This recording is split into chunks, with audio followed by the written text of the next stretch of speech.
Please listen to me as a first time. I am Robin from Sunamganj.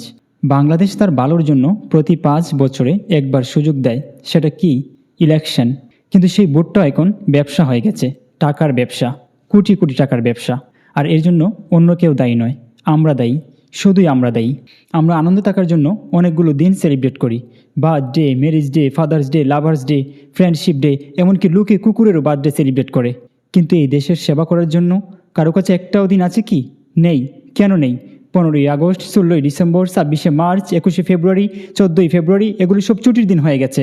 Facebook, Twitter, Messenger R social মিডিয়ায় ছবি আর message পাঠিয়ে দিয়ে ওই দিনগুলোকে সেলিব্রেট করতে শুরু করে দিই আমরা। না, এমনটা কখনো করবে না। দেশের সেবা করার জন্য একটা দিন বের করো, যেটাকে তোমরা প্রশ্ন দিবস বানাও।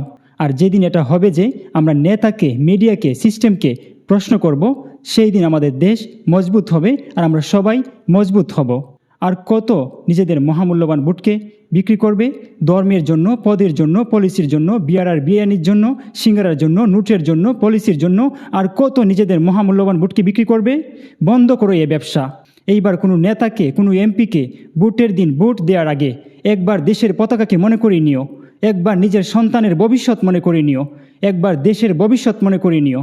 তবেই তোমার ভোট সঠিক জায়গায় পড়বে আর একজন সৎ নেতা আসবে, আমাদের জীবন বদলাবে আর আমরা তাড়াতাড়ি উন্নতি করব। সারা বিশ্বে আমাদের বাংলাদেশ মহান হয়ে থাকবে। মনে রেখো, ভোট তোমার অধিকার। যদি তুমি এই ভোট দায়িত্ব নিয়ে না দাও, তাহলে তোমার এই পৃথিবীতে বেঁচে থাকার কোনো অধিকার নেই। যদি শরীরে রক্ত মাংস থাকে, তাহলে এই বেহায়াপনা জীবন থেকে বেরিয়ে এসে এই ইতিহাস গড়তে, সোনার বাংলাদেশ গড়তে সম্মিলিত হয়ে সৎ এবং যোগ্য প্রার্থীকে ভোট দিন। মনে রেখো, পরীক্ষায় ভালো রেজাল্ট কিংবা পার্সেন্টেজ পেলেই জীবন যুদ্ধে জেতা যায় না।